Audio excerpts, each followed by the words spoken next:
Ma'am, my patient, 30 years of age, gravida 4, para 1+1 with 1 miscarriage.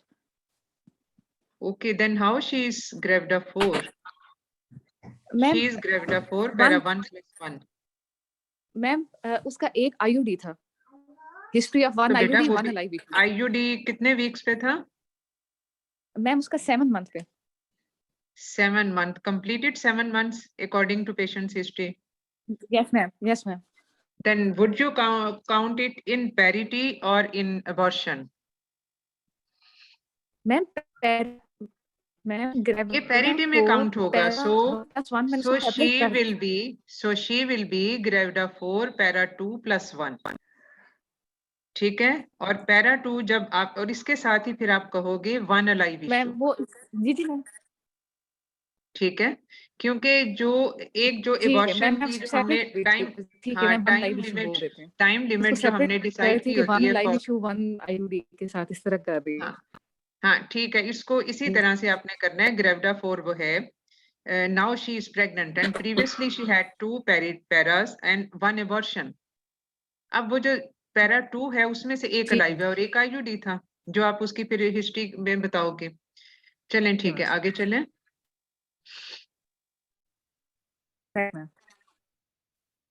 Ma'am, she presented with BP of 150/100 for routine and She presented when?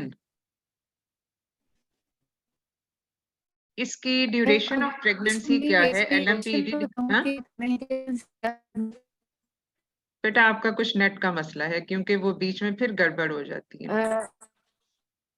हाँ जी, इसकी duration of pregnancy क्या है? 31 plus 3 weeks. 31 plus 3 weeks. 31 plus 3 weeks. And when she was admitted? Ma'am, on 5th of January 2023. So just 2 days back. ठीक है, तो she was admitted on 5th with blood pressure of 150/100. ऐसा ही है? Hello जी सरिश,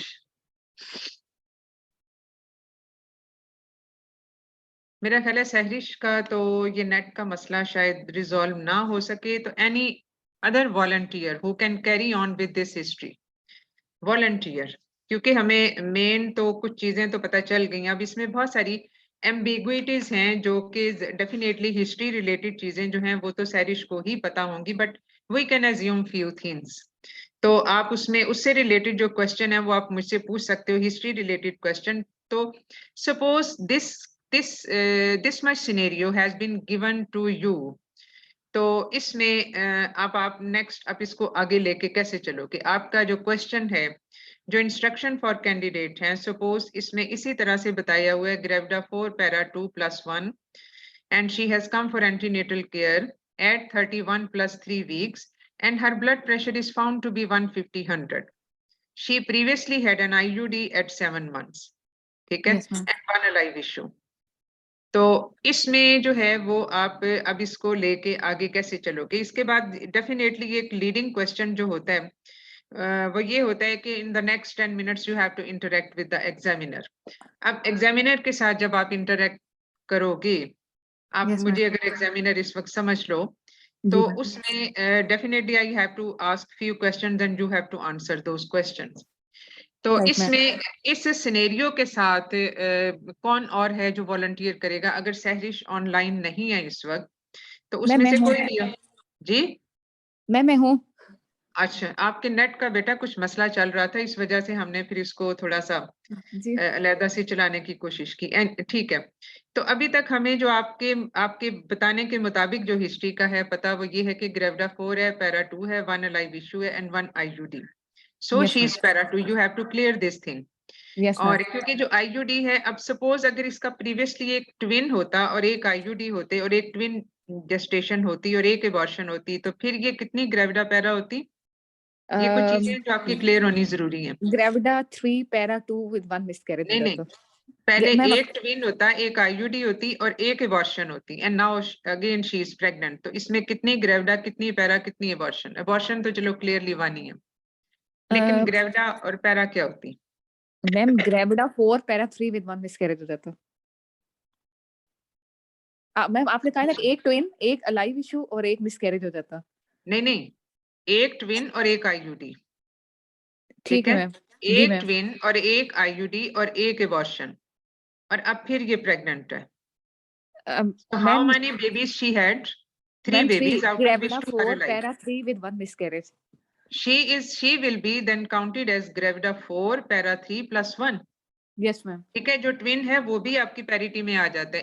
एक twin जो है वो फिर पैरा 2 में काउंट होगा, जी मैम। और इसके अलावा फिर एबॉर्शन और ग्रेविडा 4 ही होगी। चलेंगे तो क्लियर हो गया, अब आगे चलते हैं। So by now we know that she has been admitted at 31 plus 3 weeks with the blood pressure of 150/100. ठीक है, यहाँ तक तो क्लियर है ना?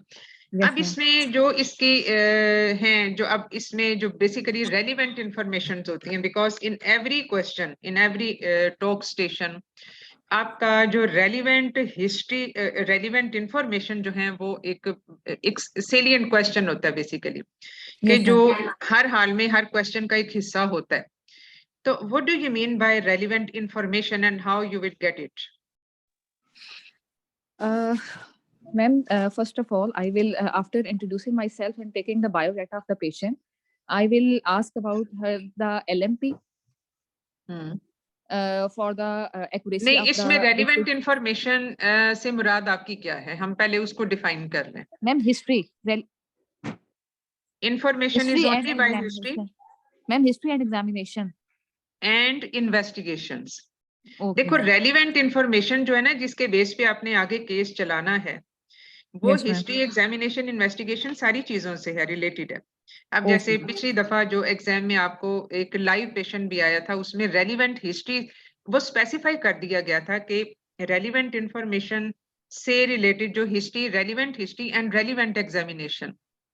रेलिवेंट का मतलब ये है कि आपने आए बाएं शाएं नहीं करनी, आपने इररेलिवेंट चीजें नहीं पूछनी, आपने फोकस्ड हिस्ट्री उससे पूछनी है जो उसकी क्लिनिकल सिचुएशन के मुताबिक जरूरी है।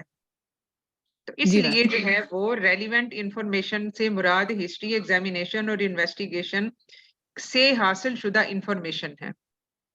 ठीक है? Yes ma'am.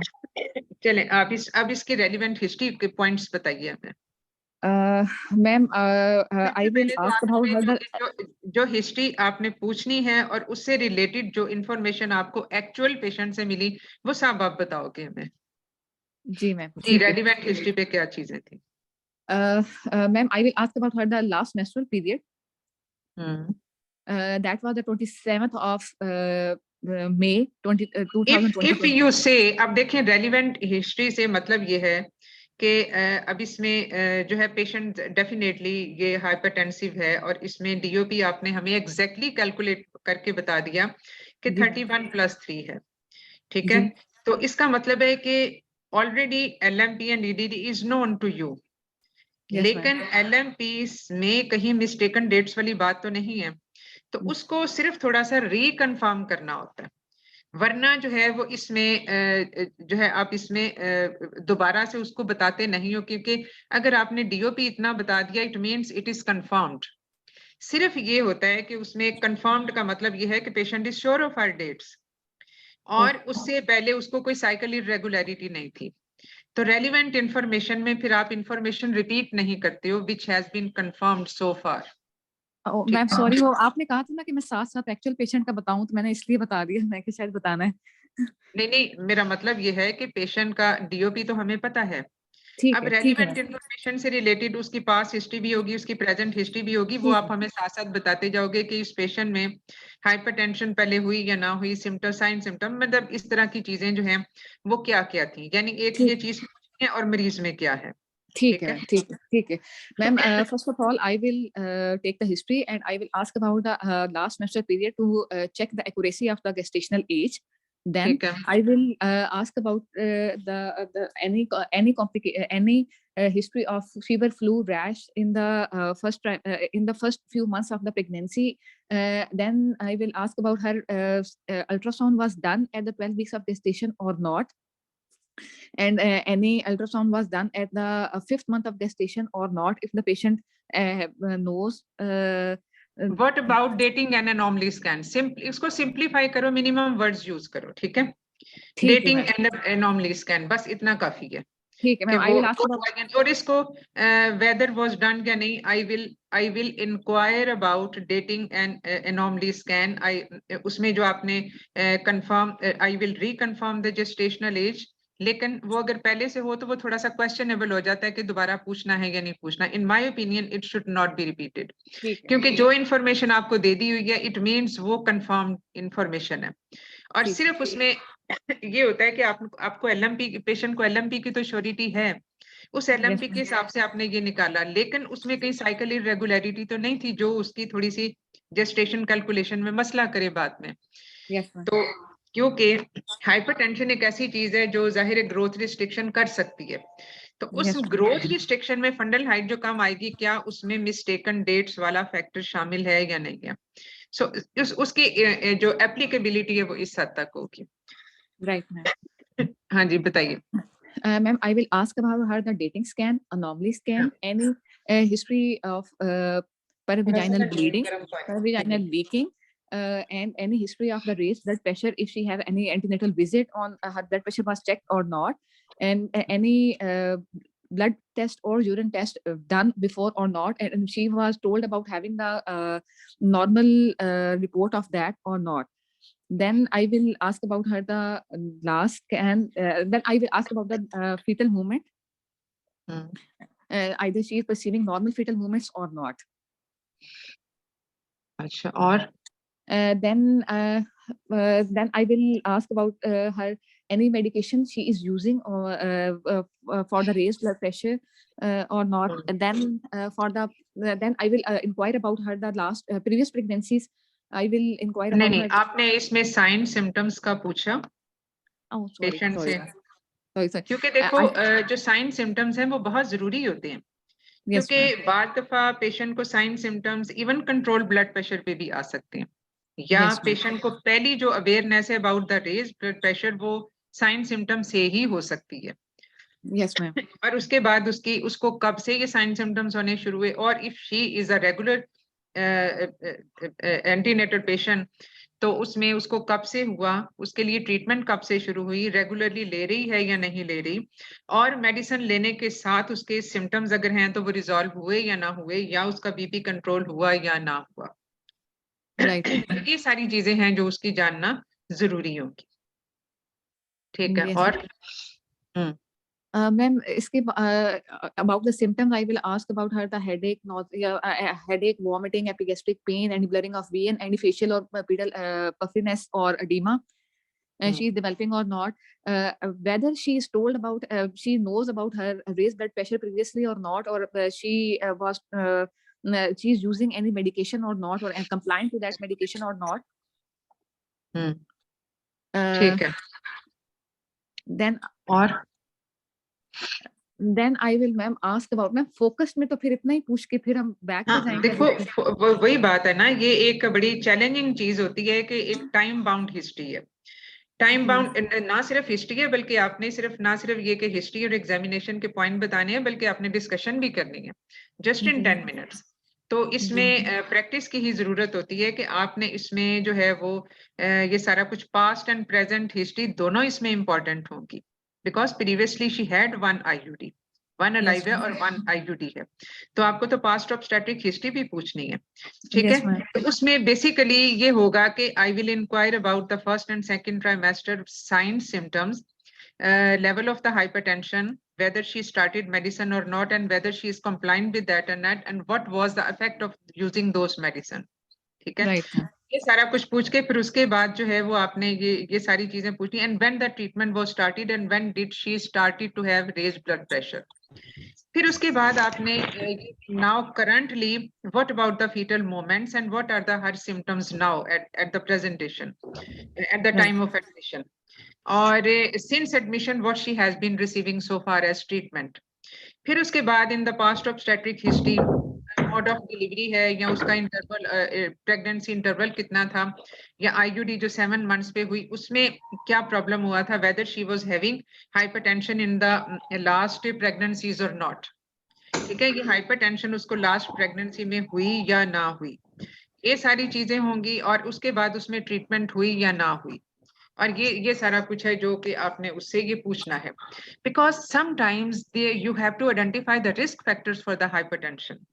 और रिस्क फैक्टर्स में जो आ जाती हैं चीजें, वो उसके जाहिर है कुछ चीजें तो आप उसके एग्जामिनेशन पे ही बताओगे। तो वो जो रिस्क फैक्टर उसमें हिस्ट्री से रिलेटेड होंगे, जैसे फैमिली हिस्ट्री उसकी है, या पास्ट हिस्ट्री उसकी है, या उसकी जो है वो उसमें डायबिटीज की हिस्ट्री तो नहीं है।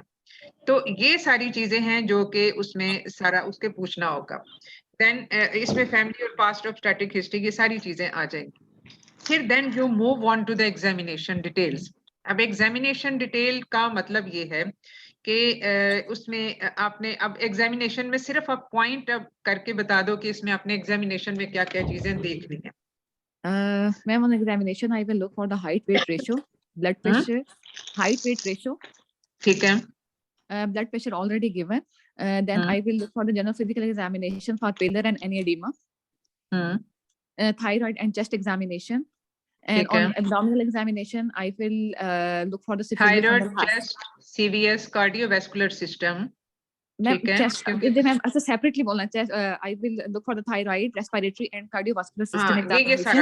ये सारा कुछ आपने पूछा। देखो, कार्डियोवैस्कुलर हमें नहीं पता ये क्रॉनिक हाइपरटेंशन है या जेस्टेशनल है जो रिपीट हो रही है, रिकर हो रही है, तो cardiovascular complications are associated with it. ठीक है, ठीक है, तो वो हमने देखनी है, जेबीपी देखना है, हार्ट साउंड सुनने हैं, ये सारा कुछ। और मैम वो हम इस पे जेबीपी भी देखेंगे इसके साथ, जेबीपी भी देखते हैं। राइट मैम, ठीक है, ठीक है, ठीक है। अच्छा, और मतलब आपने तो मेंशन ही करना है ना, आपने एक्चुअली तो मरीज पे नहीं देखना। वैसे अगर हाइपरटेंशन का मरीज जो हो वो उस पे जेबीपी देखा जाता है। ठीक है, और then on per abdominal examination I will look for the siphusofundal height, lie presentation, और इसमें रिफ्लेक्सेस भी। If the patient at the time of examination, या आपको अगर दे दिया गया है सिनेरियो के 150-100 है, तो उस पे आपने रिफ्लेक्सेस भी चेक करने हैं। ओके मैम, ठीक है ma'am. Then on per abdominal examination for the siphusofundal height, lie presentation, as amount of the lighter, estimated fetal weight and the fetal heart sound. ठीक है, ठीक। Then इसमें अब relevant investigations. Ma'am, in addition to the other baseline investigations, I will look for the urine complete examination for protein, urea, and any pus cells. नहीं, investigation में आप protein urea से start करोगे ma'am, along with the other baseline investigations. Ma'am, अच्छा, इसमें ma'am कई sir ने कहा था कि आपने इस तरह अगर टाइम नहीं है तो आप ऐसे भी बोल सकते हैं कि हाँ, बिल्कुल बोल सकते हो। और देखो, बेसलाइन का मतलब सिर्फ ये होता है कि बेसलाइन में आपकी क्या मुराद है। अगर कोई पूछ ले बाय द वे, उसमें सीबीसी है, कंप्लीट यूरिन है, कंप्लीट यूरिन को आप अलहदा से बता रहे हो जी मैम, और उसमें ब्लड ग्रुप आरएच फैक्टर है, उसमें वायरल सीरोलॉजी है जिसमें अब HIV भी इंक्लूडेड है। ठीक है, और उसमें ब्लड शुगर प्रोफाइल्स हैं, ये बेसलाइन इन्वेस्टिगेशन में आ जाते हैं। तो आप इसको ऐसे बोल सकते हो। जब टाइम कम होता है तो डेफिनेटली आप इसको ऐसे बोल सकते हो। जी मैम, मैं इसलिए कहा कि along with the other baseline investigations, I will inquire about the urine for protein, urea, and pus cells. Then I will ask for the renal function test. And then I will ask for the blood pressure record and treatment ticket. And renal function test में basically अगर आप उसको specify कर दो तो ज्यादा बेहतर होता है। रीनल फंक्शन टेस्ट की काफी एक उसका वो होता है। उसमें serum uric acid and creatinine are a better indicator of complication as well as of the cause. Right, ठीक है। और इसमें क्या करोगे ma'am? Then I will end organ assessment और किस चीज से करते हैं मैम? Liver function test. ठीक है। Then ma'am, then I will ask about the blood pressure record and treatment ticket, and I will involve the multidisciplinary along with the multidisciplinary team. I will ask about नहीं, अभी हमने management की बात नहीं, अभी ये रेलिवेंट इंफॉर्मेशन की बात हो रही है। इसमें मुझे चाहिए असल में रेटिनल असेसमेंट और वो वाली चीजें। फंडोस्कोपी, ठीक है। Fundoscopy specially in the cases of chronic hypertension.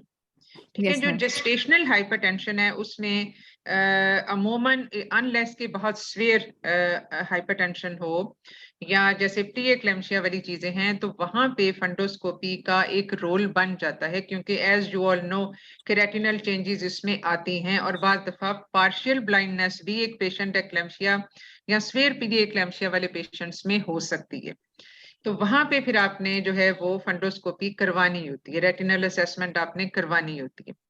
But in a patient जिसको जेस्टेशनल हाइपरटेंशन है without any other complication, because by far we don't know कि इसमें एक्चुअल सिनेरियो क्या है पेशेंट का, अभी तो हम इसको जनरल एक डिस्कशन के तौर पे ले रहे हैं। तो फंडोस्कोपी जो है वो उसके साथ हम क्रॉनिक हाइपरटेंशन में या स्वीयर हाइपरटेंशन में हम इसको लिंक करेंगे।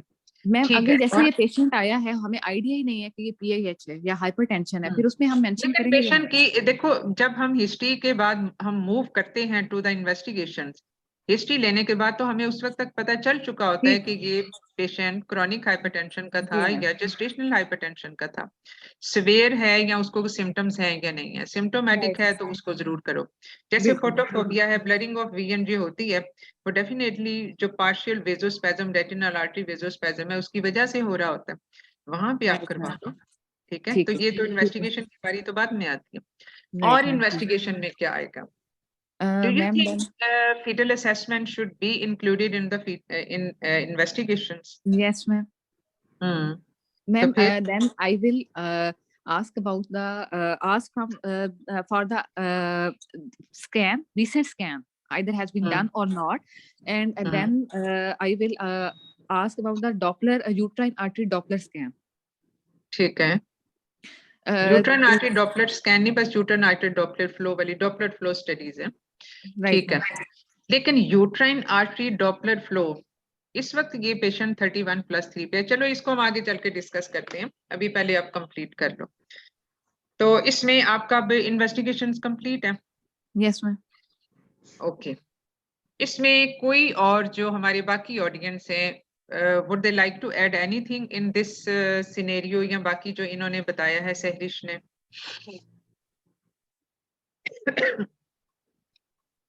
हाँ जी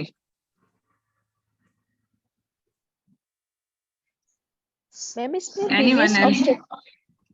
मैडम इसमें प्रीवियस ऑब्स्टेट्रिक हिस्ट्री को डिटेल में नहीं बताया गया, मतलब बेटा डिटेल में बताने का टाइम नहीं होता, वही तो हम बार बार ये बात कर रहे हैं कि प्रीवियस सिर्फ इतना सा पूछ लें कि उसका 7 मंथ का तो हमें पता है कि आईयूडी हुआ था, लेकिन उस प्रेगनेंसी में कॉम्प्लिकेशन क्या हुई, वेदर हाइपरटेंशन और एपीएच या उसमें कोई और मसला था। ठीक है, सिर्फ इतना सा पूछ लेना ही काफी है, क्योंकि अब जैसे एक होता है जो अपेरेंटली एक ऑब्वियस सिनेरियो होता है, ऑब्वियस सिनेरियो के मुताबिक ये पेशेंट हाइपरटेंसिव है, so apparently we can link the previous IUD due to hypertension, अगर हमें हिस्ट्री पे कोई ऐसा क्लू मिल जाता है तो, क्योंकि अगर तो हम इसको एक as an isolated long case के तौर पे करें तो there are so many if and buts in the history and examination जो हम पूछ सकते हैं। पेशेंट को बाहर क्यों भेजे? लेकिन जहाँ पे आप सारा काम पेशेंट को चेक कर रहे हैं, ये जरूरी है, कभी मटर छीलना कभी ये, जहाँ पे टाइम लिमिट हो वहां पे आप ऐसा नहीं कर सकते, वहां पे आपने सिर्फ मेंशन करना होता है। बेटा अपना माइक म्यूट कर दीजिए जिनका भी है ऑन। बाहर निकल के बैठते तो आप सिर्फ इतना सा बताओगे कि अंदर आ जाए बच्चे, अंदर आ जाए। डॉक्टर साहब ना हिस्ट्री लेके मुझे बताओ। अच्छा बेटा माइक म्यूट कर दीजिए क्योंकि बाकी सब लोग फिर डिस्टर्ब होते हैं। अच्छा, इसमें जो है अगर आप इतना सा भी पूछ लें कि I will inquire the previous IUD detail, I will inquire about the details of previous IUD, whatever, आप इसको इस तरह से करके भी बता दें तो दैट्स एनफ। क्योंकि अगर आप हर एक चीज उसमें बताना तो फिर वो हिस्ट्री पे ही 10 मिनट खत्म हो जाएंगे। So you have to limit yourself to that, क्योंकि इसमें टाइम मैनेजमेंट बड़ी जरूरी चीज है जिसमें आप लोगों ने प्रैक्टिस करनी है बार बार कि एक हिस्ट्री के जो बहुत इंपॉर्टेंट पॉइंट्स हैं वो आप बताएं, जिसकी हिस्ट्री डिटेल में पूछने वाली बात है वो वैसे ही कह दो कि I will inquire the details of previous IUD. ठीक है, ओके मैम, इतना सभी काफी है। चलें जी, और इसमें कोई ऐड करना चाहेगा इसमें? हाँ जी, किसी और का कोई कॉन्फ्लिक्ट या कोई व्यू पॉइंट जो इनके सैरिश के पॉइंट से डिफर करता हो?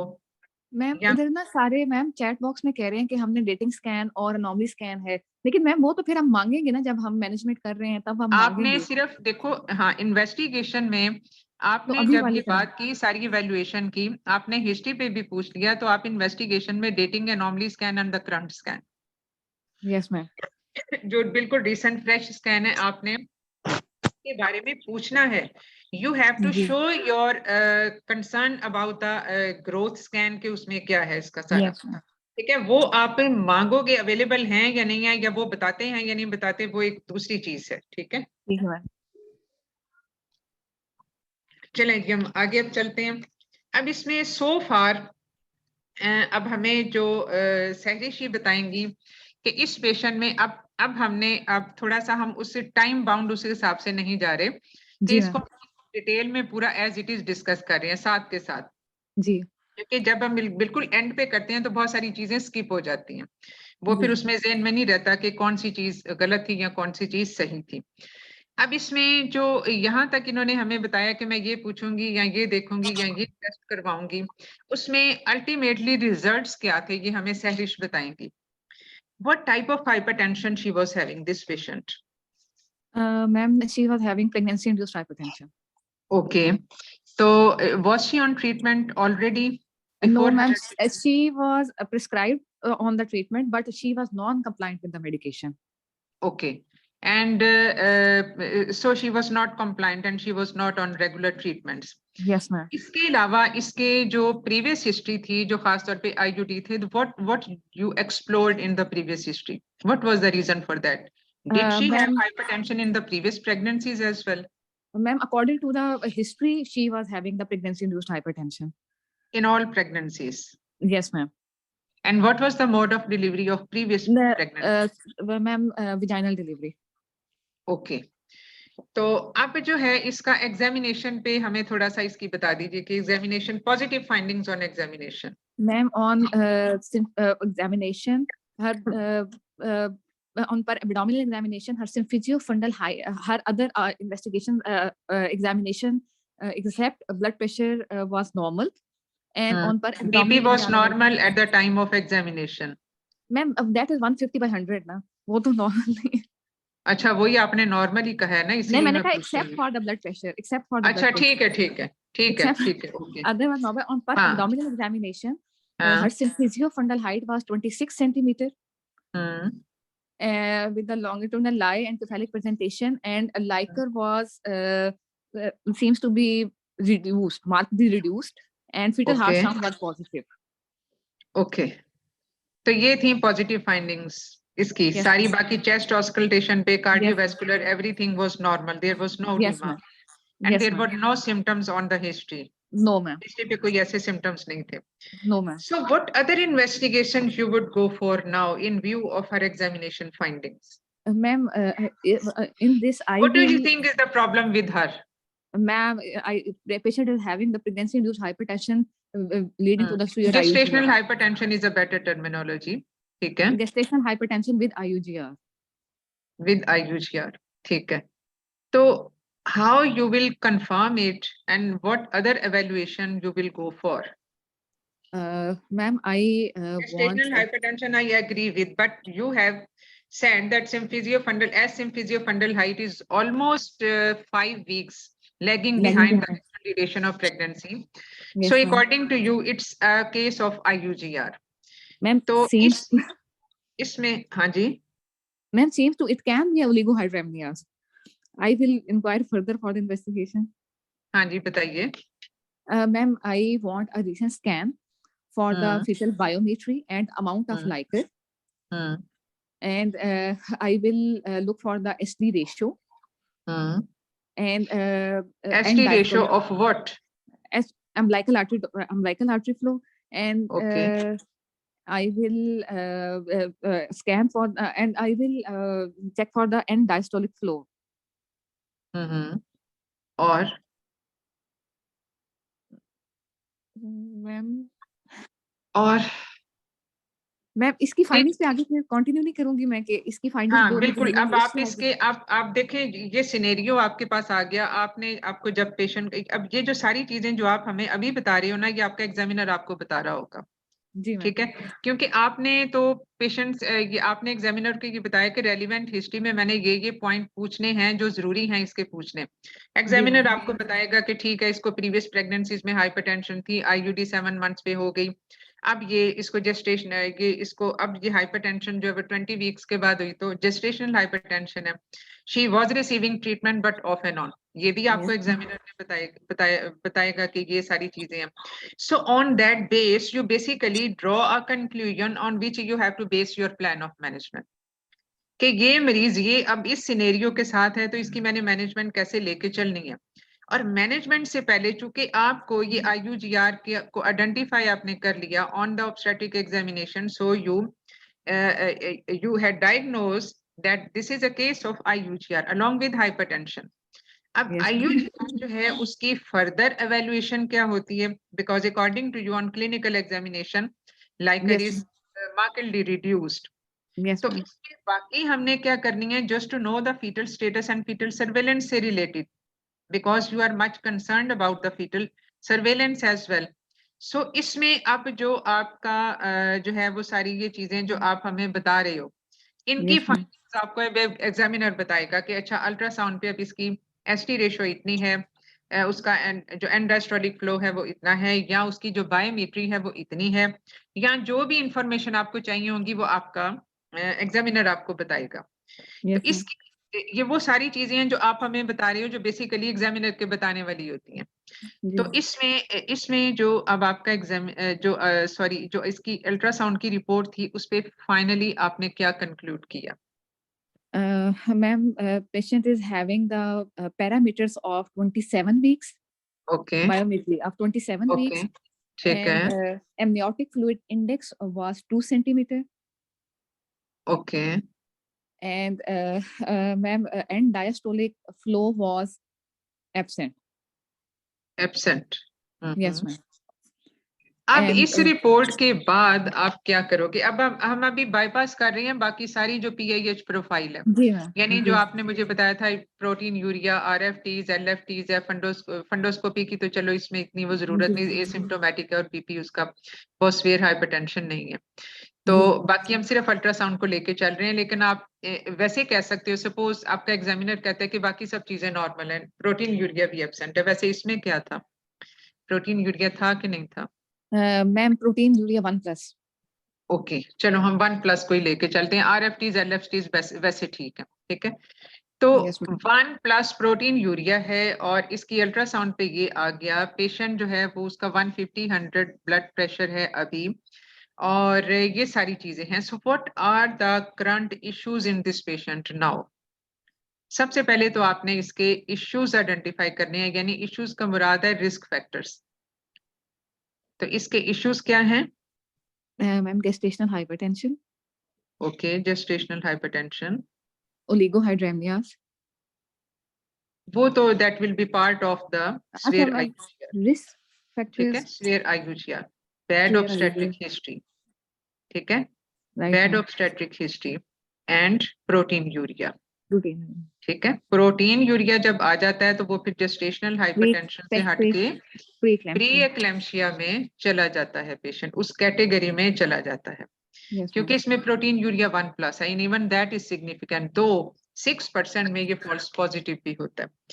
तो इसलिए जो है वो प्रोटीन यूरिया की फर्दर अब ये जो आपने आइडेंटिफाई कर लिए कि ये रिस्क फैक्टर है इसमें, तो उनमें से किस रिस्क फैक्टर की फर्दर एवेल्युएशन जरूरी है, उसमें बैड ऑब्स्टेट्रिक हिस्ट्री को इस वक्त हम निकाल देते हैं बीच में से, क्योंकि वो एक पास्ट इंसिडेंट था और उसकी हमें वजह पता चल गई।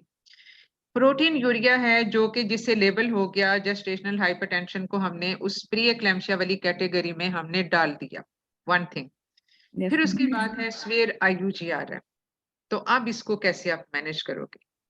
How you will manage? Ma'am, first of all, I will counsel the patient regarding yes, the counseling comes first, ठीक है। तो इसमें सबसे पहले जो counselling with the patient, counselling with the family members, ठीक है। Yes. counseling regarding the diagnosis and told her that she is having the high risk pregnancy. And will explain the possible fetal-maternal risk that can be occur due to this condition. Ma'am इस पे अब मैं properly इस पे अगर time हो तो फिर हम एक्सप्लेन करें या इतना सिर्फ बोल सिर्फ काउंसलिंग काफी है, सिर्फ आप देखो इस वक्त तो हम डिटेल में चीजें कर रहे हैं ना, इसलिए हम इस वक्त टाइम बाउंड नहीं है, हम इसको एक केस को वैसे ही डिटेल में डिस्कस कर रहे हैं, लेकिन जब आप एग्जाम में इसको कर रहे होते हो तो आपने सिर्फ पॉइंट्स बताते जाने होते हैं कि मैं counselling about the situation and the plan of management, need for admission और उसमें फर्दर प्लान ऑफ मैनेजमेंट, बस काउंसलिंग इतनी काफी है। अगर कोई फर्ज किया किसी ने काउंसलिंग पे आपको रोक लेना है, या काउंसलिंग ही एक ऐसी चीज है जो मेन ऑब्जेक्टिव है उस टॉक स्टेशन का, तो वो काउंसलिंग डिटेल में फिर डिस्कस हो जाएगी।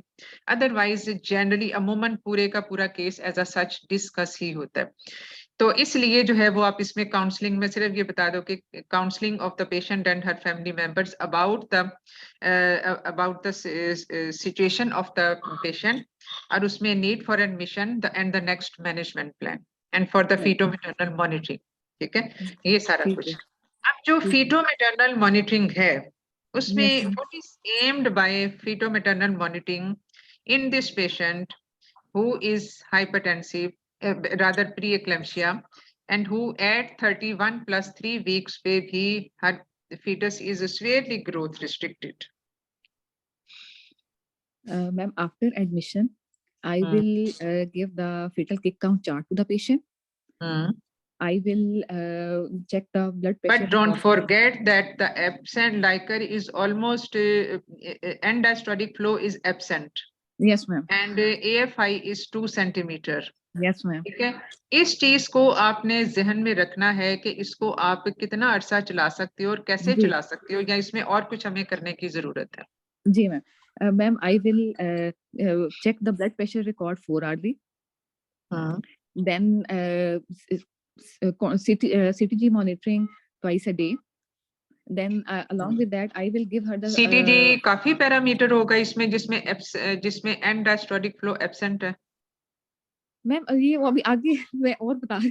अच्छा चलो ठीक है, मेरा ख्याल है मैं जरा थोड़ा सा फास्ट फॉरवर्ड चल रही हूँ इसलिए। चलो ठीक है, ओके, आई एग्री। स्टेप्स बता रही हूँ।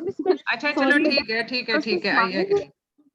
चलो सीटीजी हो गई, और फिर ma'am I will after then I will review the investigations and I will advise the recent investigations if not available. ठीक है। Then after checking her the blood sugar level, if that is a normal, then I will give her the steroids. Then I will advise as the end diastolic flow is absent, then I will advise a ductus venosus Doppler to term the mode of the delivery. Mode of delivery के किसी और चीज के लिए हम करते हैं।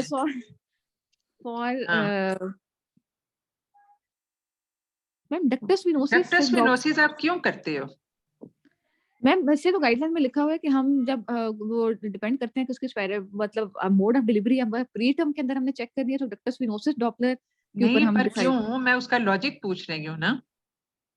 Logic आपसे हो सकता है उसमें ना पूछा जाए, लेकिन वैसे जस्ट फॉर योर क्लेरिफिकेशन। नहीं पता, मुझे नहीं पता, सॉरी।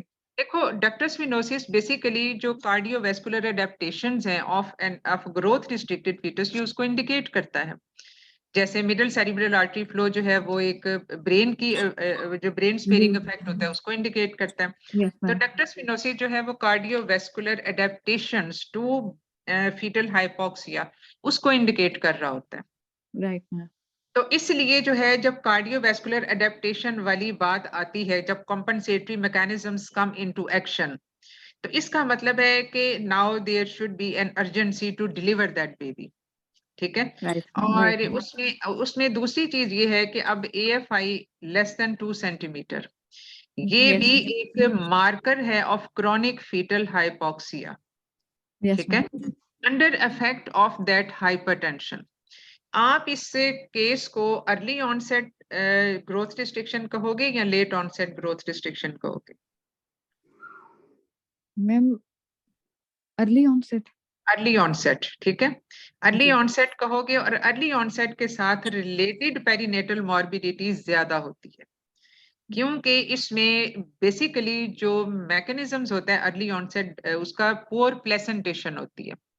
जो लेट ऑनसेट है दैट कम्स आफ्टर 32 वीक्स, उसमें थोड़ा सा प्लेसेंटल डिफ्यूजन के मसले होते हैं, उसमें पेरीनेटल मॉर्बिडिटी इतनी ज्यादा हाई नहीं होती। So we are more concerned with the cases of early onset जो IUGR है उसके साथ, क्योंकि इसमें ज्यादा जो मैनेजमेंट चैलेंजेस हैं इसमें ज्यादा होते हैं कि how to go on and for how much time.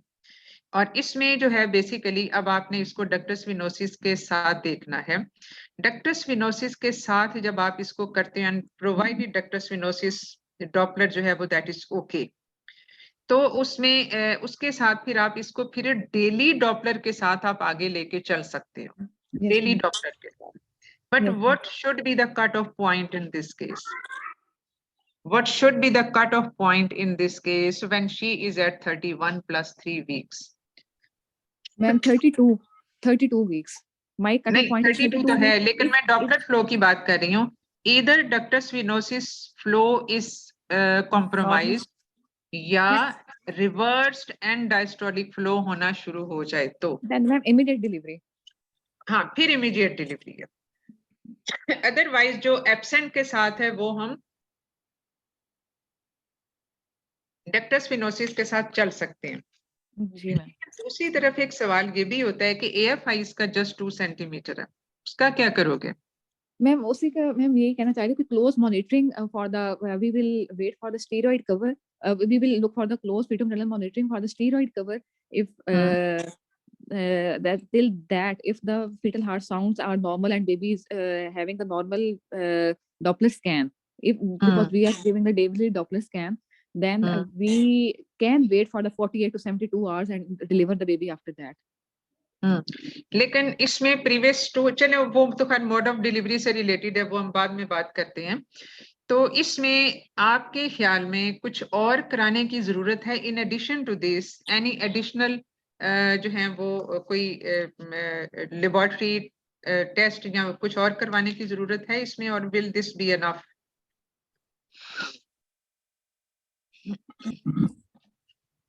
Ma'am I don't think so, but मैं होगा कि मुझे बता, मुझे नहीं आइडिया नहीं। हाँ नहीं, अब देखो हमने प्रोटीन यूरिया को हमने बीच में से स्किप कर दिया। ठीक है, देखो उसका चाहे ताल्लुक ये फीटल सर्वेलेंस जो है that goes side by side, इसको हम बिल्कुल अलहदा से उसको लेके चल रहे हैं, but at the same time we have to manage the maternal condition. Maternal fetal दोनों कॉम्प्रोमाइजेस हैं इसमें। हम जब एक कंपोनेंट को लेके चलते हैं तो we have not to forget the other component. तो जब हमने ये बता दिया कि यूरिन फॉर प्रोटीन्स आर 1+, तो 1+ में हमें फर्दर उसकी क्वांटिफिकेशन की जरूरत हो जाती है। ठीक है, क्वांटिफिकेशन के मुताबिक फिर हमें इसकी सिग्निफिकेंस पता चलेगी प्रोटीन यूरिया की, क्योंकि बाकी तो सारे मार्कर्स उसके ठीक है, सिम्टोमेटिक भी नहीं है, but we have to quantify the proteinuria. और वो आप कैसे करोगे? Ma'am spot urinary protein. क्या? Spot urinary protein. Sorry, spot urinary protein कैसे करेंगे? मतलब क्या उसमें कोई कट ऑफ लिमिट क्या होती है?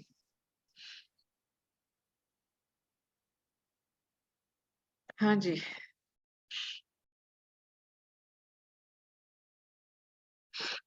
बेसिकली इसको मतलब this is a better choice to quantify the proteinuria, क्योंकि अदरवाइज अब जो पहले हम 24 आवर्स करते थे वो अब उसका जो है वो अब थोड़ी सी रिकमेंडेशंस में से निकल गया हुआ है। तो क्योंकि वो पेशेंट के लिए इनकन्वीनियंट और वो सारे दिन जमा करना 24 आवर्स का, ये कोई इतना आसान काम नहीं होता था। तो जो स्पॉट प्रोटीन क्रिएटिनिन रेशियो है, बेसिकली प्रोटीन क्रिएटिनिन रेशियो, या फिर जो इसमें कि आफ्टर 6 आवर्स के बाद आप दोबारा से रिपीट करो, तो ये दोनों चीजें हैं जिसमें प्रोटीन क्रिएटिनिन रेशियो एंड या फिर इसमें एल्ब्यूमिन क्रिएटिन, ज्यादातर प्रोटीन क्रिएटिनिन रेशियो ही होती है, वो एक ज्यादा स्पेसिफिक मार्कर होता है और एग्जैक्टली ये बता सकता है कि इसमें अमाउंट ऑफ जो प्रोटीन यूरिया है वो एक्चुअली कितना है क्वांटिफिकेशन के हिसाब से।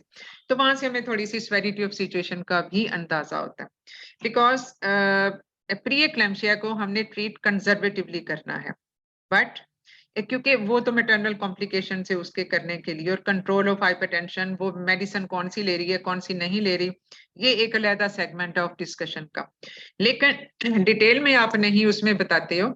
जब आप मैनेजमेंट की बात करते हो तो you start with the counselling. Counselling में जो कि हमने बता दिया, फिर उसमें हम ये बताएंगे कि the important risk factor in this are that she is having preeclampsia as there is proteinuria, so antihypertensive will be started and control of the blood pressure will be monitored side by side. और ये protein urea जो कि इसमें है, और BP अगर control हो जाता है तो प्रोटीन यूरिया हम वीकली भी असेस कर सकते हैं, यानी बीपी रिमेन्स अनकंट्रोल तो उसमें ट्वाइस अ वीक भी कर सकते हैं। RFTs, LFTs can be repeated according to the blood pressure monitoring या उसके लेवल ऑफ द हाइपरटेंशन, और उसमें वीकली या इवन 2 वीकली भी, और in some cases it has to be done in twice a weekly basis पे भी according to the ultimate blood pressure level. तो ये तो हो गया जो आपने मैटरनल हाइपरटेंशन से रिलेटेड कुछ चीजें बतानी है। अब now as regard to the fetal condition which is a bit more challenging, कि इसमें AFI is just 2 centimeter, indicating that the baby is having chronic hypoxia and end-diastolic flow is absent. Again, confirming the same fetal compromise. So इसमें I will go for the ductus venosus Dopplers, and if not compromised, we can go on with the daily assessment of the fetal Dopplers. और उसमें if the ductus venosus Doppler become compromised or there is reverse end-diastolic flow, then we will deliver there and then. और इस तरह के Doppler के साथ फिर आप उसको नॉर्मल डिलीवरी का ट्रायल नहीं दोगे, फिर आपने उसको सिजेरियन सेक्शन के साथ डिलीवर करना है। बट एट द टाइम आपने स्टीरॉयड कवर की बात भी इसमें जरूर कर देनी है, ठीक है। अब if the according to the availability of neonatal services you have to decide the place of delivery, क्योंकि फिर इसमें आ जाती है बात जो है वो इसमें आ जाती है ये इसकी इन यूट्रो ट्रांसफर की भी। कि अगर आपके पास वो फैसिलिटी नहीं है क्योंकि 27 अगर सेंटीमीटर की फंडल हाइट है तो probably the baby would be around 1 to 1.2 kg, इतना इसका, तो जो कि जिसके लिए एक बहुत अच्छी नर्सरी केयर की जरूरत होगी। तो इसलिए जो है वो इसमें in utero transfer, if your setup doesn't have that infrastructure to manage with this growth restricted baby, तो फिर यहाँ पे ये वाली चीज इसमें आ जाएगी, ठीक है। और as long as the patient is on, अब जो AFI 2 सेंटीमीटर है उसको आप उसमें comes the role of amnioinfusion भी, क्योंकि इसमें जो है वो फिर एमनियो इन्फ्यूजन के साथ आप किसी हद तक इसको मैनेज कर सकते हो कि उसमें फिर थोड़ा सा फीटल डिस्ट्रेस और वो सारी चीजें थोड़ी सी मिनिमाइज हो जाती हैं। लेकिन डॉपलर फ्लो जो है वो इसको आपने डेली में ये करना है, CTG आपने करनी है। बायोफिजिकल प्रोफाइल का रोल अगर 32 वीक्स के बाद आता है, और 32 वीक्स के बाद इसलिए आता है कि उसमें फिर वो सारे ऑटोनॉमिक नर्वस सिस्टम जो उसकी मैच्योरिटी उसके बाद कंप्लीट होती है, तो इसलिए ये सारी चीजें हैं जिनके साथ साथ हमने इसको करना है। बीपी मॉनिटरिंग वुड बी जो है वो 6 आवरली हम मॉनिटर उसको करते जाएंगे। और फिर जहां तक बात आती है फिर एंटी हाइपरटेंसिव की, तो एंटी हाइपरटेंसिव जो है वो उसमें फिर आपकी जो प्रायोरिटीज हैं वो क्या है, उसमें फर्स्ट लाइन क्या है ऑप्शन, या सेकंड या थर्ड ऑप्शन क्या है? मैं फर्स्ट लाइन लेविटालॉल। हाँ जी, लेविटालॉल, क्योंकि उसमें सेफ्टी रेंज बहुत ज्यादा है, उसका सेफ्टी प्रोफाइल बहुत अच्छा है। उसमें जो डोज लिमिट या डोज रेंज है वो बहुत वाइड है, यानी आप उसको 100 मिलीग्राम से लेकर 2400 मिलीग्राम तक भी दे सकते हो। लेकिन provided if the BP is not controlled on one drug, monotherapy से नहीं कंट्रोल होता, you can combine it with any other drug. तो लेविटालॉल के साथ आप बाद दफा ये बीटा ब्लॉकर्स को भी कंबाइन कर सकते हो और नाइफेडिपिन कंबाइन कर सकते हो। But what preparation should not be combined, combined preparation कौन सी नहीं होनी चाहिए। और इसमें फिर अगर पेशेंट सिम्टोमेटिक हो तो फिर मैग्नीशियम सल्फेट का रोल इसमें आ जाएगा, क्योंकि अगर तो सिम्टोमेटिक है तो उसके लिए भी, और इसके अलावा न्यूरो प्रोटेक्शन के लिए भी। if you have to take out the baby earlier, which seems to be, क्योंकि इसमें स्फेयर ग्रोथ रिस्ट्रिक्शन है, AFI कम है, एंडास्टोलिक फ्लो एब्सेंट है, तो very soon we will be in a situation जहां पे बच्चे को निकालना पड़े। तो न्यूरो प्रोटेक्शन के लिए भी मैग्नीशियम सल्फेट जो है वो हम दे देते हैं। Yes, तो ma'am. जब पेशेंट मैग्नीशियम सल्फेट पे हो तो फिर उसमें कैल्शियम चैनल ब्लॉकर्स नहीं देने चाहिए। इसी तरह से कैल्शियम चैनल ब्लॉकर्स और बीटा ब्लॉकर्स को कंबाइन नहीं करना चाहिए। तो इसलिए जो है ये combinations to be avoided should be known to you. तो इसलिए ये तो अब चीज इसमें होगी कि हमने इसको कब तक लेके चलना है। और अब इसमें ये भी एक सिनेरियो हो सकता है, बाज दफा जो स्ट्रक्चर्ड वाइवा आपका होता है उसमें आपको स्टेप टू स्टेप लेके चलते हैं। स्टेप टू स्टेप लेके चलने का मतलब ये है कि आप एक ब्रीफ सा सिनेरियो बताया, आपने रेलिवेंट इंफॉर्मेशन बता दी, तो उसमें उसके बाद फिर एक सिनेरियो और बताता है एग्जामिनर, यानी जो है वो उसको उसमें ये बताएंगे कि अच्छा अब ये सपोज ये सारा कुछ ना होता, इसमें IUGR ना होता, तो फिर इसमें कंजर्वेटिव मैनेजमेंट वाला रोल होता है। यानी इसमें जो सिम्फिजियो फंडल हाइट है वो इसकी 32 सेंटीमीटर के करीब होती है, एवरीथिंग ओके। वो फिर इसका मतलब है कि हाइपरटेंशन एक तो बहुत लंबी नहीं थी और उसका कंट्रोल ज्यादातर बेहतर ही रहा। तो ये क्योंकि देखो जो जेस्टेशनल हाइपरटेंशन होती है उसमें एक रोल एज अ पैथोलॉजी एक रोल पुअर प्लेसेंटेशन का भी होता है, which is also a cause for growth restriction. Yes, ma'am. तो इसलिए जितना जल्दी प्री एक्लैम्सिया या जेस्टेशनल हाइपरटेंशन होती है, यानी अर्लियर देन द 32 वीक, उतना ही उसमें ग्रोथ रिस्ट्रिक्शन होने के चांसेस भी ज्यादा होते हैं। Yes, ma'am. तो इसको हम जो अर्लियर आइडेंटिफाई कर सकते हैं वो यूट्राइन आर्टरी डॉपलर के साथ कर सकते हैं, या जो प्रेगनेंसी स्पेसिफिक PA जो है वो हम अगर अर्लियर कर लें तो वो ग्रोथ रिस्ट्रिक्शन का हमें थोड़ा सा एज अ प्रिडिक्टर हमें मॉडल वो बता देते हैं। लेकिन हम बात कर रहे थे स्ट्रक्चर्ड वाइवा की, कि इसमें सपोज आपको ये सिनेरियो जो है वो बता दिया जाता है कि सारा कुछ ठीक है, पेशेंट हाइपरटेंसिव है, प्रोटीन यूरिया इसका 1+ है, प्रीवियस एक इसकी IUDS 7 मंथ पे due to hypertension according to patient history, तो फिर उसमें उसकी मैनेजमेंट क्या होगी। अब ये बिल्कुल एक डिफरेंट सिनेरियो हो गया। Yes, ma'am. फिर उसमें मैनेजमेंट क्या होगी? मैम उसमें यूट्राइन इस केस से रिलेटेड तो सारी चीजें समझ आ गई ना कि इसको हमने कैसे लेके चलना यस मैम, बिल्कुल आ गया। ठीक है, देखो जो मिडिल मैडम एमनियो इन्फ्यूजन का बता दें प्लीज, जी? एमनियो इन्फ्यूजन कैसे करेंगे? बेटा एमनियो इन्फ्यूजन जो है ये बेसिकली आइसोटोनिक सॉल्यूशन के साथ ही की जाती है, और ये इंट्रा यूट्राइन, ये अल्ट्रासाउंड गाइडेड ही होती है, और इंट्रा यूट्राइन इसको हम करते हैं। But this is just as एक टेम्परेरी मैनेजमेंट होती है, क्योंकि ये भी जो फ्लूइड जो हम एमनियो इन्फ्यूजन का दे रहे होते हैं ultimately it has to be absorbed. लेकिन जो उसमें जो उसका अपना बनने का प्रोसेस है, क्योंकि देखो जब हाइपरटेंशन होती है तो क्या होता है, वेजोस्पैज्म होता है, जनरलाइज भी होता है, प्लेसेंटल भी होता है।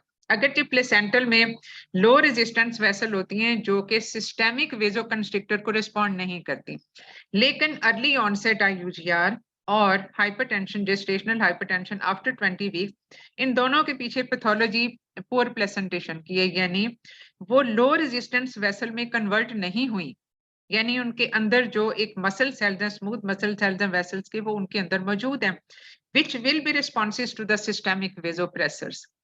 तो चाहे वो स्ट्रेस इंड्यूस्ड है या कुछ भी है, वो सारा उसको रिस्पॉन्ड करती हैं। तो इसलिए जो है वो इसमें जो एमनियो इन्फ्यूजन होती है वो उसके पीछे अब दूसरी चीज ये भी आपको पता होना चाहिए कि लाइकर बनता कहाँ से है। लाइकर जो है वो प्लेसेंटल परफ्यूजन से, बच्चे में प्लेसेंटल परफ्यूजन सही होगी, रीनल आर्टरी सप्लाई सही होगा, उसका यूरिन आउटपुट ठीक होगा। So urine formation is one of the very important component of liquor formation in from second trimester onward. इसके अलावा प्लेसेंटा मेम्ब्रेन्स भी बना रहे होते हैं। तो ये सारी चीजें जब कॉम्प्रोमाइज हो जाएंगी ड्यू टू पुअर प्लेसेंटेशन, तो बेबी का यूरिन आउटपुट भी कम हो जाता है और उसमें प्लेसेंटा और मेम्ब्रेन से भी उस तरह से ट्रांसुडेट नहीं हो रहा होता। तो इसलिए वहां पे वो पैथोलॉजी है, उसको हम जो है वो उस तरह से नहीं इम्प्रूव नहीं कर रहे होते। तो अगर हमने एमनियो इन्फ्यूजन दी है तो हम फॉर द पार्ट टाइम जो है उसमें एक आइसोटोनिक सॉल्यूशन हमने डाल दिया, तो उसने तो एब्जॉर्ब हो ही जाना है अल्टीमेटली। एक पूरा फीटल जो है वो सर्कुलेशन उसकी चलती है। बेबी जो है उसके अंदर एमनियोटिक फ्लूइड जाता है और उसके बाद वो निकल जाता है और एब्सॉर्ब भी हो जाता है थ्रू प्लेसेंटा एंड मेम्ब्रेन। तो ये एक टेम्परेरी मैनेजमेंट होती है अमूमन।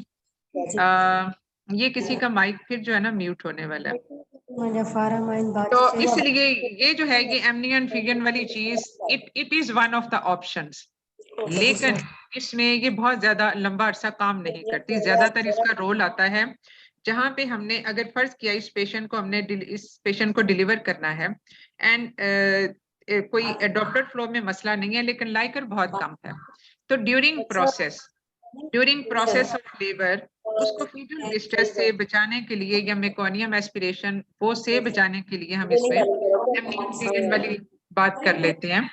और बेटा माइक म्यूट कर दें। अभी मैं आपको बता रही हूँ। डॉक्टर आरिफा म्यूट कर दे माइक को। लेगा ना डीएनसी आप सीजर करो हर पेशेंट की मेडिसिन में। चले आइंदा की एसटी मॉम पड़ी। इमरान भाई आप कर दें म्यूट सबको। हाँ ये मेरा ख्याल है ये ज्यादा सही ऑप्शन है क्योंकि वो शायद बाकी सुन नहीं रहे होते। तो ठीक है, एमनियन फिगन का फिर ज्यादातर रोल लेबर के अंदर आ जाता है, बट अगर हमने इसको कंजर्वेटिव मैनेजमेंट पे रखना है फॉर सम डेज तो फिर हम एमनियन फिगन इसमें कर सकते हैं, ठीक है, लेकिन it does not work for a long time. हाँ जी ma'am what is the role of uric acid? बेटा मुझे आपकी बात समझ आएगी तो मैं जवाब दे सकती हूँ, इतना वो ज्यादा डिस्टर्बेंस है। हाँ जी बताइए। What is the role of uric acid? Because ma'am SOGP वाले तो रेकमेंड नहीं कर रहे ना, नाइस के अंदर है। नहीं देखो, जो यूरिक एसिड है ये सबसे पहला प्रिडिक्टर होता है ऑफ हाइपरटेंशन और ये गाइडलाइन में है, इवन एसओजीपी की गाइडलाइन में भी है। एसओजीपी की जो गाइडलाइन है उसमें ये मेंशन है, वहां पे उन्होंने 6 मिलीग्राम का बताया हुआ है। But they are not uric acid देखो नहीं, यूरिक एसिड जब रेज होता है तो uric hyperuricemia has association with preeclampsia, यानी उसमें प्री एक्लैम्पशिया वाले चांसेस उसके होने के ज्यादा चांसेस हैं, चाहे ना भी हाइपरटेंशन के साथ वो एसोसिएटेड हो। और अगर हाइपर यूरिसीमिया है तो उसके साथ पेरीनेटल मॉर्बिडिटी भी बढ़ जाती है, ठीक है। सेकंड, अगर हाइपरटेंसिव पेशेंट का ऑलरेडी उन्होंने ब्लड प्रेशर दिया है तो हम लोग स्किप कर सकते हैं during examination in A live patient? नहीं, क्या मतलब? If a pregnant woman with hypertension is there in an examination, real patient, and they have mentioned the blood pressure of that lady, can we skip the blood pressure examination of that woman? नहीं देखो, blood pressure देखो ये जो live patient के होते हैं ना उसमें आपको फाइंडिंग्स कभी नहीं दी जाती कि इस मरीज का ब्लड प्रेशर ये, और अमूमन ज्यादा हाइपरटेंसिव पेशेंट लाइव ही नहीं जाते एग्जाम में। जो जरा थोड़े से हाई रिस्क होते हैं उनको नहीं लाया जाता एग्जाम में। लेकिन ये है कि आपने बीपी तो चेक करना है, बहुत इंपॉर्टेंट चीज है, वाइटल्स में बहुत इंपॉर्टेंट। इमरान भाई आप सब बेटा पहले जरा म्यूट कर लें दें क्योंकि बहुत डिस्टरबेंस है इसमें, मेरा ख्याल है किसी को भी सुनाई नहीं दे रहा होगा शायद। वगैरह न खाओ, पहले ब्लड प्रेशर वधे लो हाने तो तवा जो डॉक्टर नॉर्मली लिखियो आ डॉक्टर आरफा को भी एहतियात हेलो सभी शयूं ये एहतियात करो जी बीयर वधे न तो हाने तो नॉर्मल हो तुम हर जान भाई आप खुद ही म्यूट कर देना सबको, ये तो इनको तो मतलब कोई तरीका ही नहीं है इनका। हाँ जी इमरान साहब इनको जरा देख लीजिए। And ma'am while examining the live patient हम लोग पास्ट सर्जिकल और ये मेडिकल हिस्ट्री ले सकते हैं या हिस्ट्री का कंपोनेंट हमने पहले कंप्लीट करना है, then we have to proceed for examination?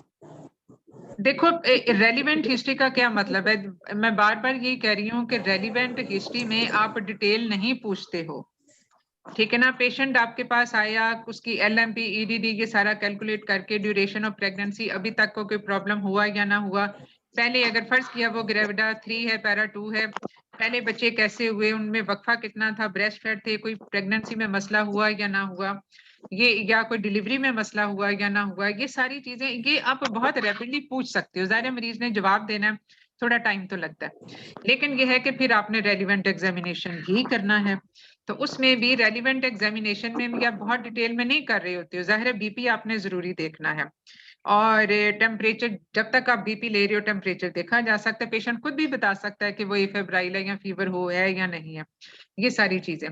और उसके अलावा ऑब्स्टेट्रिक एग्जामिनेशन और ब्रेस्ट और सीवी टेस्ट, ये सारा तो रूटीन में ही हमने करना होता है। तो ये इसमें ये 10 मिनट में हो सकता है। देखो जो MRCUG में जब लॉन्ग केसेस होते थे तो उसमें 10 मिनट ही दिए जाते थे फॉर हिस्ट्री एंड एग्जामिनेशन। उसके बाद जाके वो अगले 10 मिनट में जो है वो ये इन्वेस्टिगेशन और ये सारी चीजें वो होती थी। तो इसलिए you have to limit yourself, क्योंकि आप लोगों का सबसे बड़ा मसला टाइम मैनेजमेंट है। ये नहीं कि आता नहीं है, आता सबको होता है, और आपसे ज्यादा किसको आ सकता है जो इतना ज्यादा इन होते हैं स्टडीज में।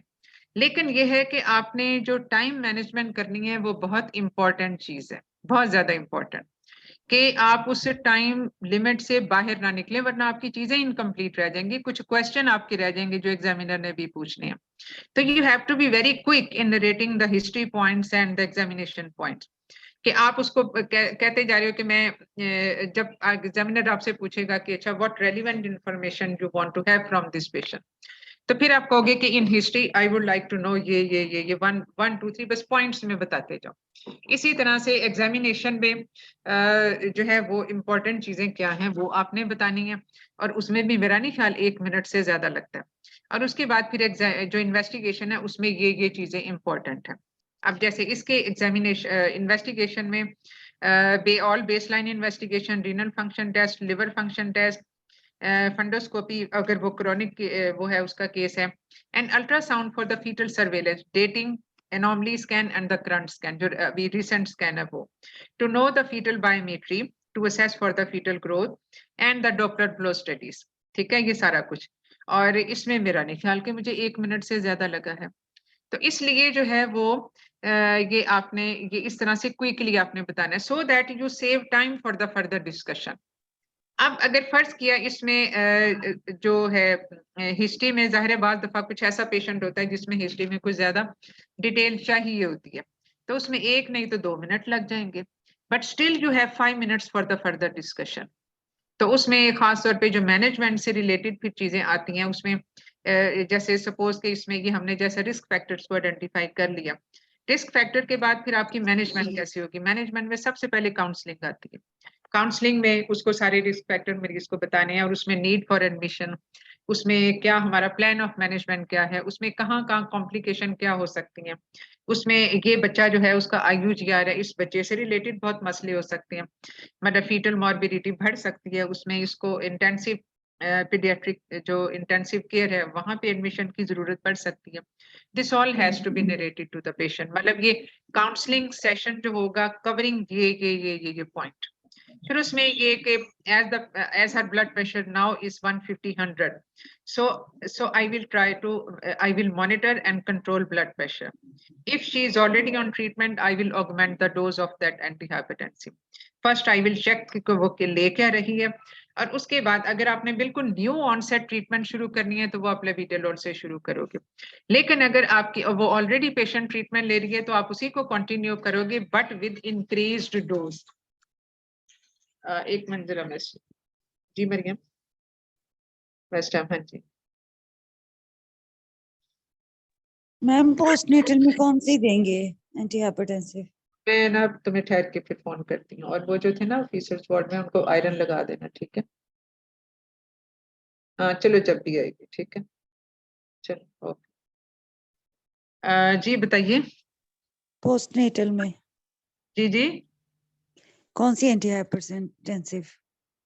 नहीं देखो, जैसे पेशेंट बार दफा एल्डोमेटी ले रहे होते हैं पहले से, तो Aldomet is one of the choice.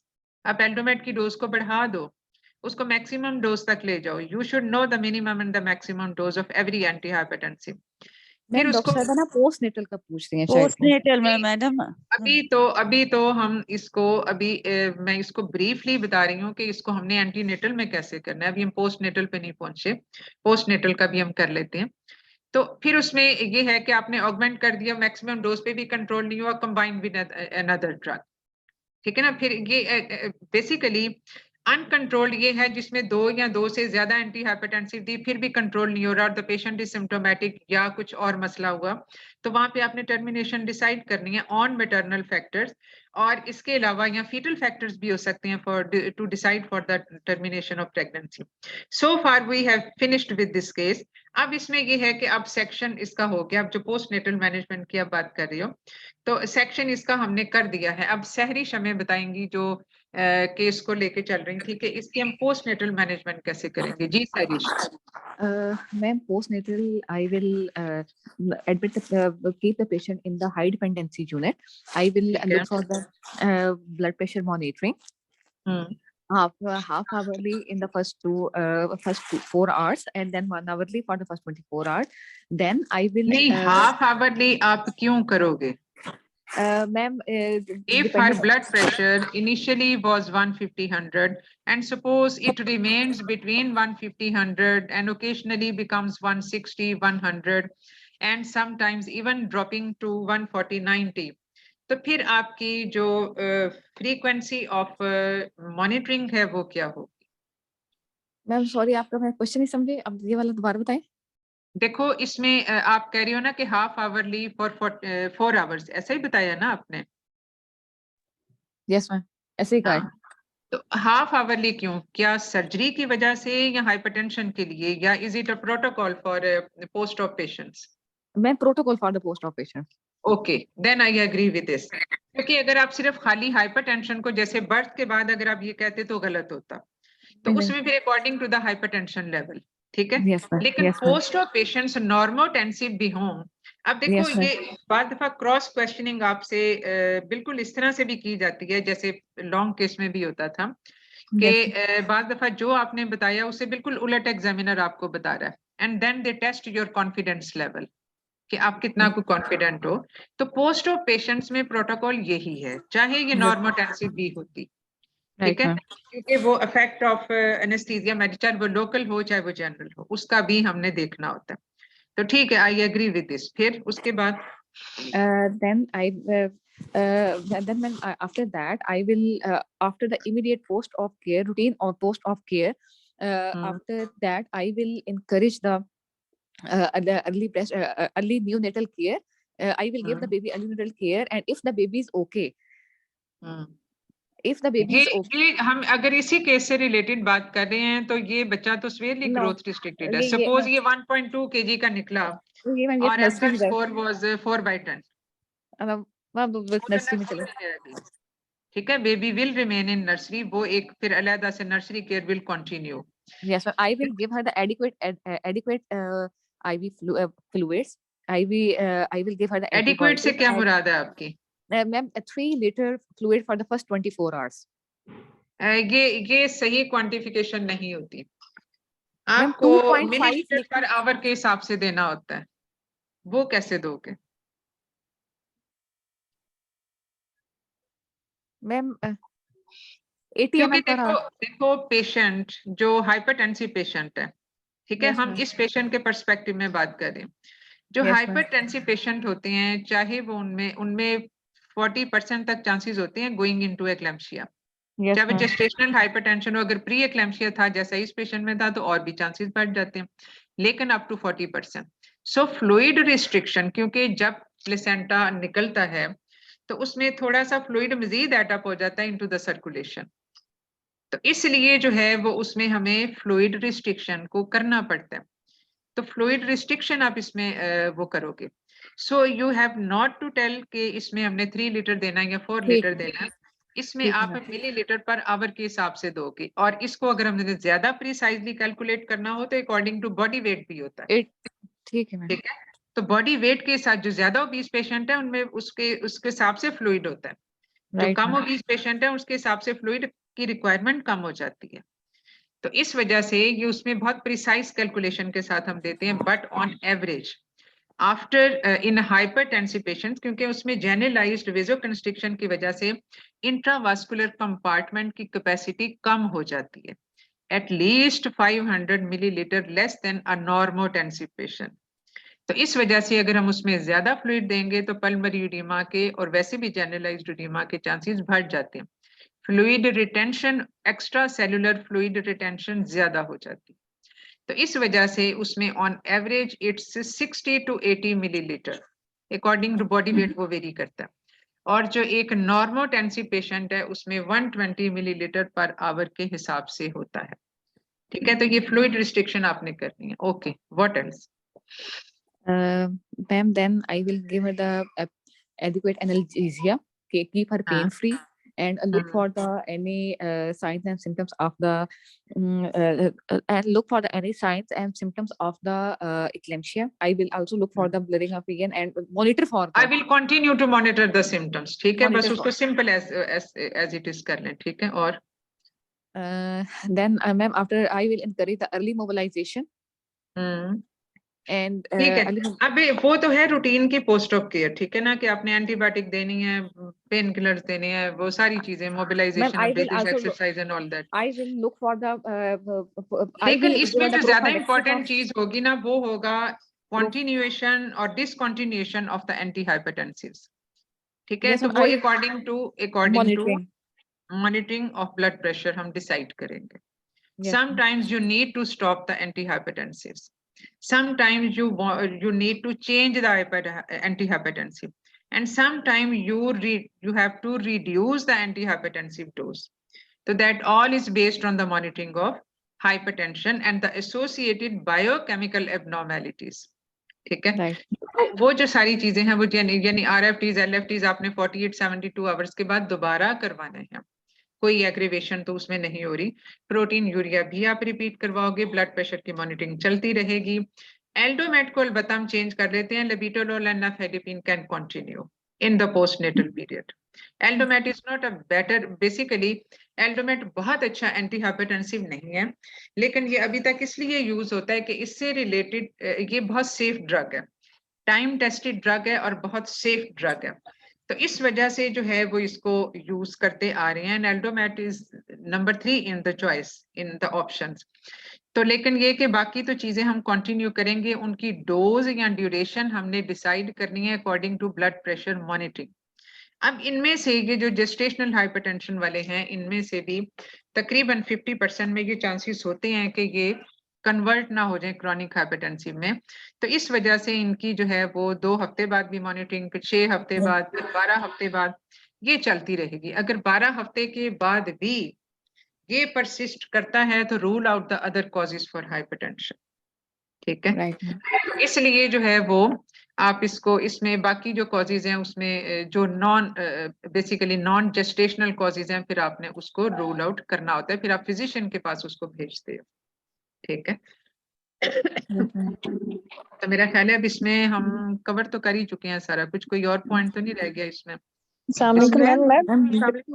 जी हाँ जी मैम, ये क्वेश्चन करना था कि लाइक एग्जैक्टली जो threshold of time of delivery है after reverse and absent diastolic flow, उसके बारे में बता दीजिए।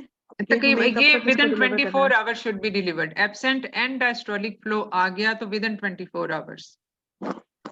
मैम एब्सेंट को हमने 32 वीक्स तक सॉरी नहीं, एब्सेंट नहीं, रिवर्स अगर आ गया तो वो 24 आवर्स तक। एब्सेंट जो है उसका तो हमने डिटेल में डिस्कस कर लिया ना कि एब्सेंट है लेस देन 32 वीक्स है, डक्टल वेनोसिस फ्लो के साथ जाएं, उसमें कॉम्प्रोमाइज है या एब्सेंट वाला रिवर्स में कन्वर्ट हो जाता है तो फिर उसको डिलीवर कर दें। स्टीरॉयड कवर आपने पहले से लगाया हुआ है, पीडियाट्रिशियन को ऑन बोर्ड आपने पहले से लिया हुआ है। ठीक है, या आपने अगर ऑप्शन है आपके पास नहीं, ऑप्शन इंफ्रास्ट्रक्चर नहीं है, तो फिर आप उसको इन यूट्रो ट्रांसफर भी कर सकते हो। मैम ये मैंने पूछना था आपसे कि हमने 32 वीक्स पे मैक्सिमम एब्सेंट को डिलीवर कर देना है। देखो एब्सेंट का वही मैं बात कह रही हूँ ना कि ये जो टाइम पीरियड होता है ना, ये बहुत क्रूशियल टाइम पीरियड होता है for fetal maturity as well. तो उसमें हम सिर्फ तभी डिलीवर करते हैं जब उसको रिस्क ज्यादा है इंट्रा यूट्राइन के as compare to the extrauterine life में। तो रिस्क तब ज्यादा होंगे जब एब्सेंट एंड डायस्टोलिक फ्लो के साथ डॉपलर फ्लो जो है डक्टस वेनोसिस फ्लो भी कॉम्प्रोमाइज हो गया तो फिर हम डिलीवर कर देंगे, अदरवाइज हम उसको चला सकते हैं। इवन फॉर फ्यू डेज भी पेरिनेटल मॉर्बिडिटी में बड़ा फर्क पड़ जाता है, एक दिन से मैक्सिमम कब तक चला सकते हैं? 34 वीक्स तक? मैक्सिमम को वैसे तो हमारा आइडियल तो ये होता है कि हम इसको 34 वीक्स 30 अगर 32 वीक से पहले आइडेंटिफाई हो गया तो 34 वीक्स तक हम नहीं जा सकते जी प्रोबेबली हम एब्सेंट एंड डायस्टोलिक फ्लो के साथ अगले 2 हफ्ते नहीं जा सकते। तो इसलिए जो है वो इसमें हमारा जो टारगेट होता है वो 32 वीक्स तक कम से कम अचीव करना होता है।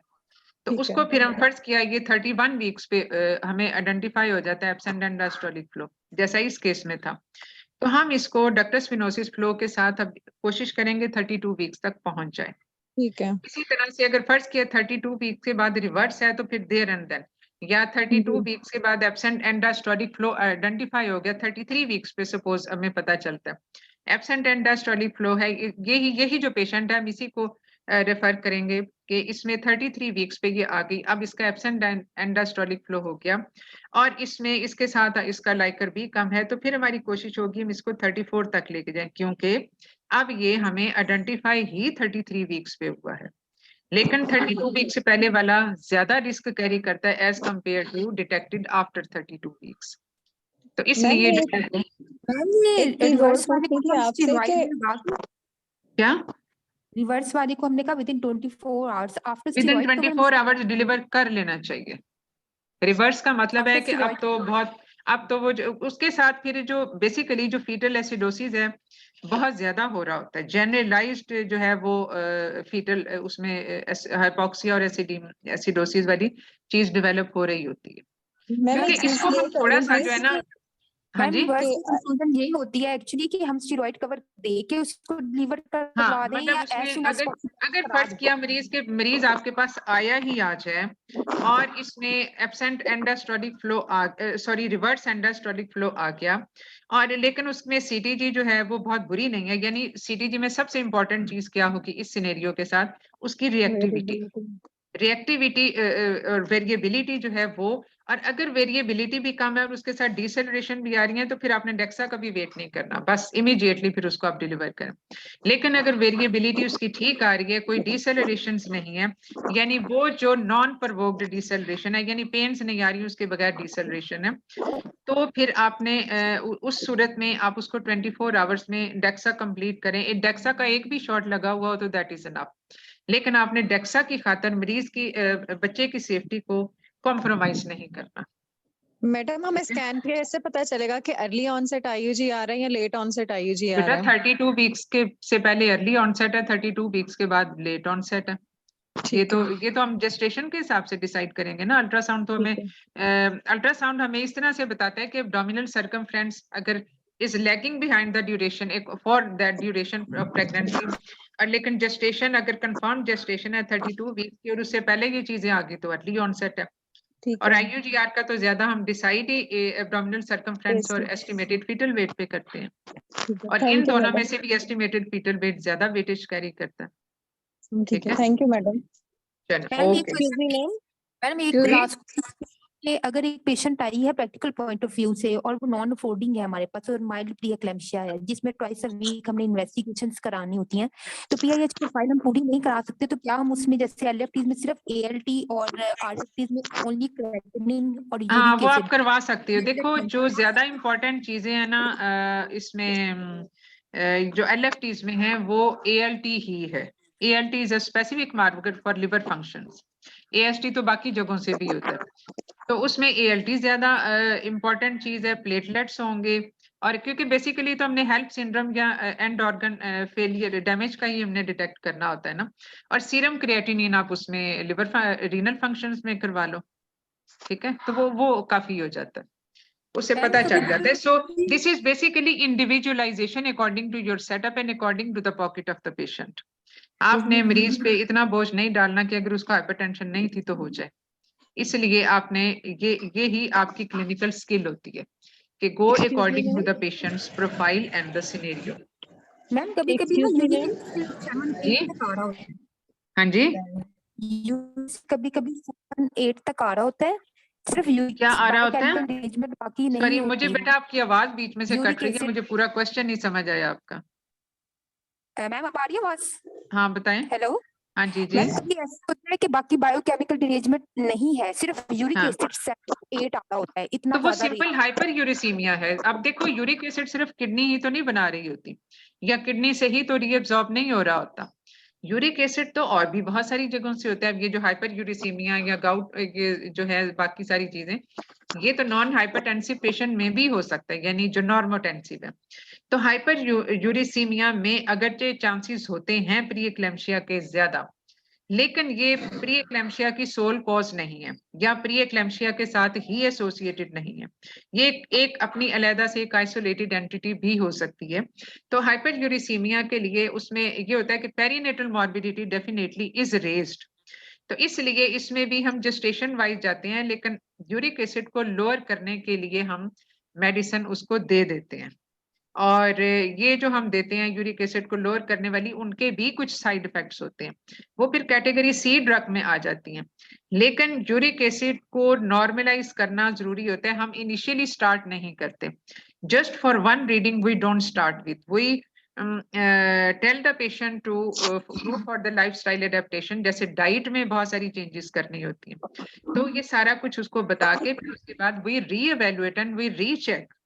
यूरिक एसिड को हम रीचेक करते हैं, राइजिंग नहीं है, स्टैटिक है, या थोड़ा सा कम हो गया तो बेहतर है आप ड्रग को होल्ड कर लें, unless it is absolutely raised like you said 8 है या 9 है, क्योंकि अपर इसकी लिमिट है 5.2, डिफरेंट लेवल्स में वैसे डिफरेंट कट ऑफ्स होते हैं, but anything above 6 would be significant. 6 पे जरूरत नहीं है, 8 पे ड्रग्स की जरूरत है। तो उसको जो है वो सेफ जेस्टेशन टाइम पीरियड तक लेके जाएं, जो कि अगर लेट आइडेंटिफाई हुआ तो दैट वुड बी जो है वो ये होगा 37 वीक्स, और अगर ये बहुत अर्ली हो गया तो दैट वुड बी 34 वीक्स। तो again individualisation of the case, और इसमें फिर क्रॉनिक किडनी डिजीज की भी थोड़ी सी इवैल्यूएशन कर लेनी चाहिए अगर यूरिक एसिड रेज्ड है, अगरचे kidney is not the sole source of hyperuricaemia. Ma'am आपसे एक हम्बल रिक्वेस्ट है। जी जी मैम काइंडली आप ये कंफर्म कर सकते हैं सर, क्योंकि आप लोग तो मेन एग्जामिनर हैं, कि इस टाइम ये लोग ओरिजिनल जेन्युइन पेशेंट रखेंगे या नहीं, क्योंकि लास्ट टाइम जो एमसीपीएस का हुआ है इन्होंने और जेन्युइन पेशेंट नहीं रखे हैं, जस्ट स्ट्रक्चर डिस्कशन थी। हाँ, तो वो एमसीपीएस में भी तो यही वाला चीज आई है ना, ठीक है। लेकिन स्ट्रक्चर वो लाइव पेशेंट तो उस तरह से नहीं, वो तो जाहिर है वो आहिस्ता आहिस्ता निकालते जा रहे हैं ना एग्जाम में से, क्योंकि लास्ट टाइम में एमसीपीएस में तो अचानक से ही आगे थे एज यू नो, लेकिन इस दफा हाँ तो ये पेशेंट तो होंगे, सिर्फ ये है कि जैसे आप लोगों को ये था इशू था कि पेशेंट एक ही पेशेंट कितने को जो हैं वो कैंडिडेट्स उनको वो तंग पड़ जाते हैं पेशेंट, तो जाहिर है वो फिर जो बाद में आने वाले कैंडिडेट्स होते हैं उनके साथ कोऑपरेट नहीं कर रहे होते, टाइम जाया होता है। तो ये वाली चीज है, तो वो that can be sorted out, वो इतना मुश्किल काम नहीं है कि उसको मैनेज ना किया जा सके, लेकिन ये है कि इसको मतलब देखा जा सकता है, लेकिन लाइव पेशेंट तो होंगे गायनी ऑप्स का, एक गायनी का एक ऑप्स का, जिसमें वही रेलिवेंट हिस्ट्री। ये बड़ा सिंपल सिनेरियो होता है, ये इतना कोई मुश्किल नहीं होता। मैम मैग्नीशियम सल्फेट लगाते, मैम मैग्नीशियम सल्फेट लगाने के बाद डिलीवरी फौरन करनी चाहिए या 37 वीक पर करें? नहीं, हाँ 37 पे कर देनी चाहिए। देखो मैग्नीशियम सल्फेट हम कब लगाते हैं, मैग्नीशियम सल्फेट जो 32 वीक्स के बाद लगाते हैं वो डेफिनेटली फॉर प्री एक्लेम्शिया और फॉर एक्लेम्शिया। एक्लेम्शिया में तो 37 वीक्स तक जाने का कोई स्कोप नहीं होता, वो तो जाहिर है जब भी होगा तो हमने उसको और फिर इसमें 30 वो भी ये भी नहीं होता कि 24 घंटे बाद करें या 37 पे तो नहीं।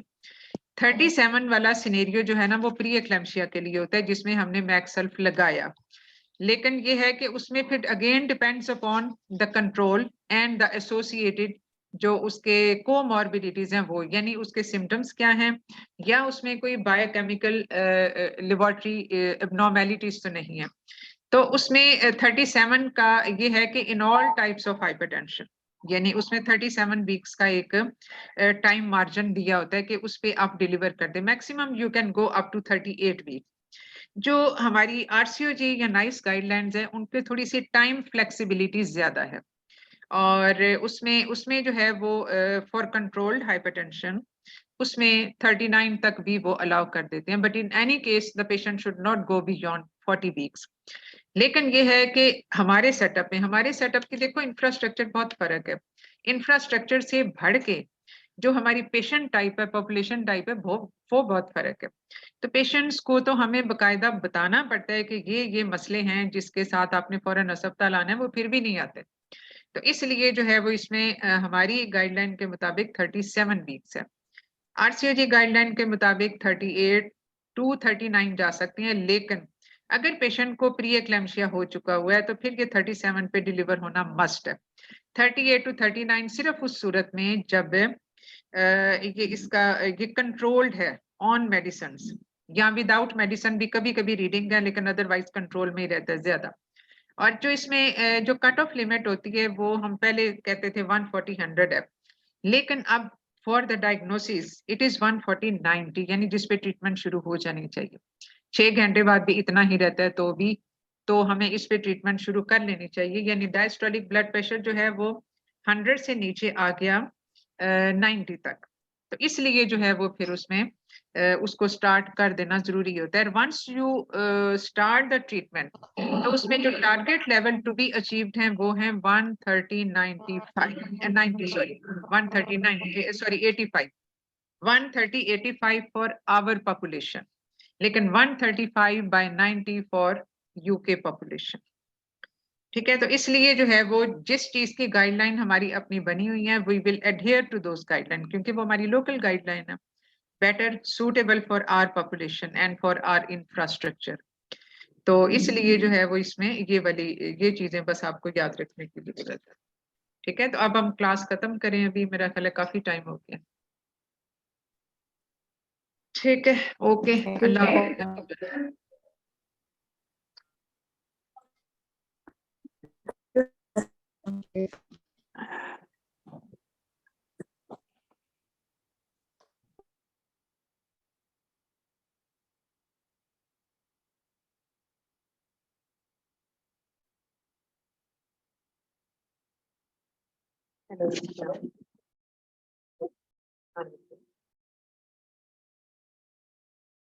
हाँ ठीक है, नहीं वो मुझे नहीं पता।